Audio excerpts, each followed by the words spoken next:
game. It was just a season which did have its highs, it did have its lows. The Hampshire game, that was tough to take. I'm going to be honest, that was a little bit where I was a fan. And again, other fans might disagree, but I did start to question it there because that was the first time we'd lost all season at Edgbaston. Beforehand, we'd been unbeaten, and it was just one of those cases in the back of your head, you're thinking, why did it have to be this game? Of all the games, it's this one, it's against Hampshire, they're in the hunt as well. It's just going to make things so much more difficult.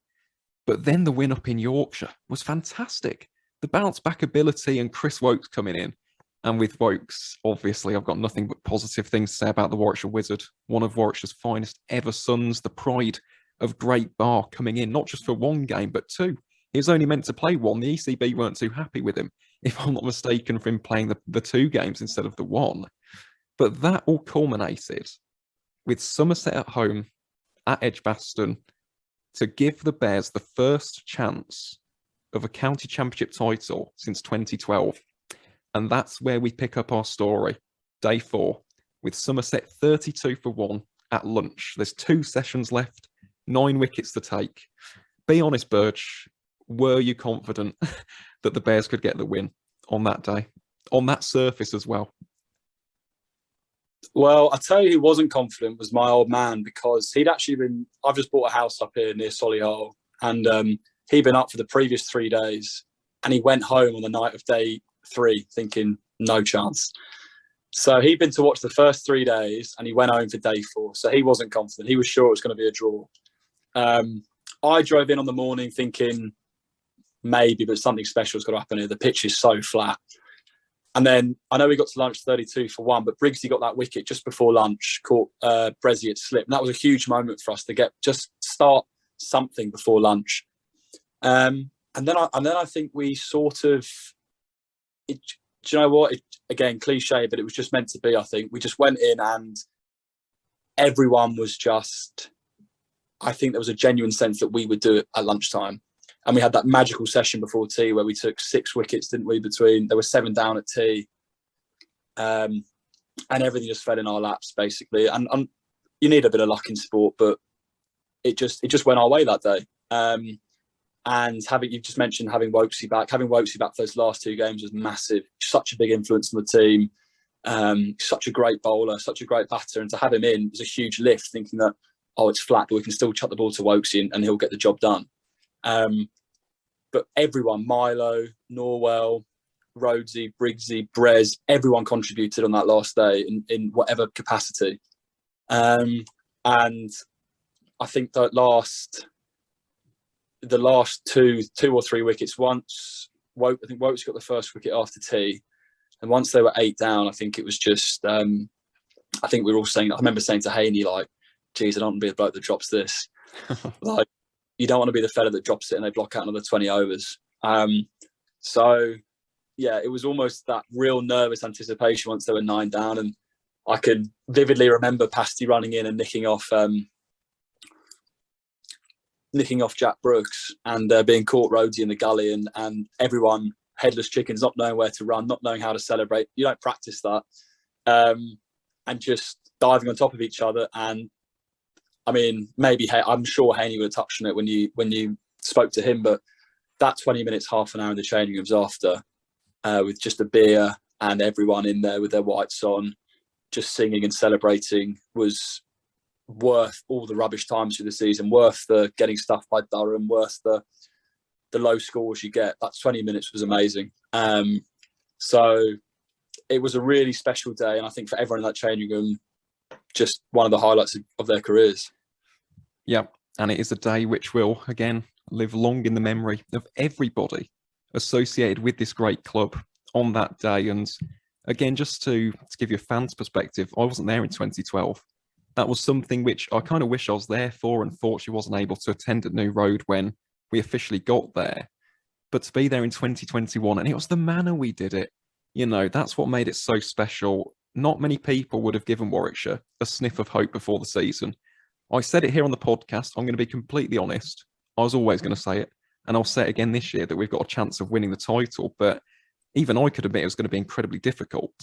And when you're staring down the barrel of needing 9 wickets in 2 sessions on the final day of the season, it was always going to be difficult. But I always look back on it. I said this to Sam, actually.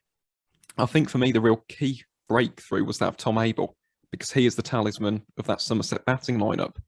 After that, there just seemed to be an extra spring in the step of that Warwickshire seam attack. And Burge, this is going to be a tough question because you've got 10 wickets to choose from.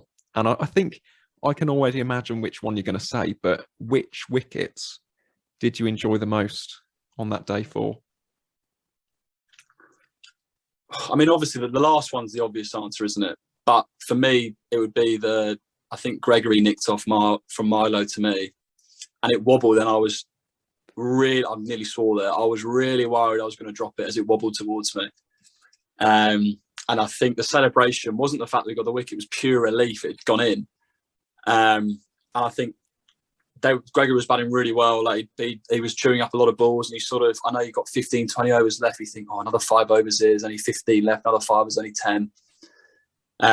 So obviously the 10th wicket's the one that sticks out, but I can feel the relief still now of when that ball went in the gloves, just purely because we were one away. But yeah, the whole day was incredible. And it's also important I can vividly remember the fans shouting out, cheering when they were sort of 4 or 5 down and the lads needed a lift. And that sort of stuff really does help everyone. It really does raise everyone on the field. And they are a brilliant set of fans, the Warwickshire fans. So I mean, yes, they can nail you when you get it wrong, but they do get behind you when it's tough as well. And the sort of will from them to get us over the line was amazing. You could feel it all through the stadium. So, as I said earlier, we were all just delighted that after a couple of tough years, we gave them something to really celebrate, because they deserved it. Because they in 2020s, 50 over, whatever format, they come out in their force and they get right behind you. And they're a great bunch of fans who've always got your back and want Warwickshire. Ultimately, they just want Warwickshire to do well, and they're huge fans. So it was a really special feeling to share that with them that evening. Absolutely. Again, could not have articulated that much better myself. I would go as far as to say best fans in the country, but I know that for non-Warwickshire fans, there'll be some eye rolls. They'll be saying, he's been a bit biased there. But again, this is a fan base which cares deeply about the club. And of course, will support you when you're down. In 2019, something which non-Warwickshire fans might not know, but considering that T20 Blast campaign didn't quite go to plan, we finished, second bottom or 7th, I think, in the North Group. We had our record T20 attendances. So even in a season where things haven't gone to plan, there's no chance of silverware. The fans are still coming out in their absolute drove. So obviously got nothing but positive things to say about the Bears fans. There are times when things aren't going too well, where you will get a reminder from them, in particular on social media. But at the same time, it's sport, isn't it?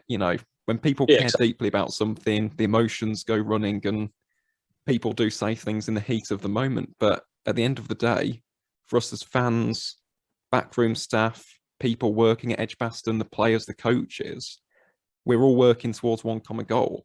And that is, we want silverware. We want success. And in 2021, we didn't just have that at Edgbaston. We also had it with the Bob Willis Trophy, which was incredibly special for us as a club, because Bob is a club legend. He played for Warwickshire between 1973 and 1987. Brilliant for England, one of our all-time leading wicket takers. And for Warwickshire County Cricket Club to have that trophy in their possession is incredibly special. And Burge, you actually took the winning catch of that. I have to ask, with that, were you a little bit nervous with that ball spiralling up in the air? The ball was dipping a little bit. How did you judge that catch? And again, were there any nerves on that final wicket? Before I come onto the catch, I just want to add to what you just said there. I think it is really special that we managed to win the Bob Willis Trophy with him being affiliated to the club. I never got to meet Bob, unfortunately, but I've just heard great things and what a great personality he was. So it was very special to the group of players and to the club that we got our hands on his trophy. So just wanted to add that. And the catch, do you know what? It'd been such a long year. I was just desperate to get off the field. We were playing cricket in October, and I was like, there is no way this is touching the ground. We are walking off it and we are celebrating. It was a brilliant week. It's always nice when you sort of leave the ground day one, having pretty much wrapped the game up. the bowlers were amazing that first morning, and then Yatesy and Sibbo were brilliant in the afternoon, and we sort of had a 100-odd run lead, none down overnight. And then it just sort of became the perfect week to get your hands on that trophy and to celebrate Bob's life, and just to add another trophy for the supporters to celebrate.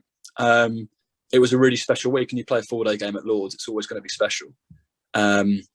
So, no, it was a great week, and it was nice to take that last catch and probably put a bit of mayo on it and put a dive in I didn't need to put in, but legs were a bit heavy and a bit tired by that point, so I was just desperate to cling on to it.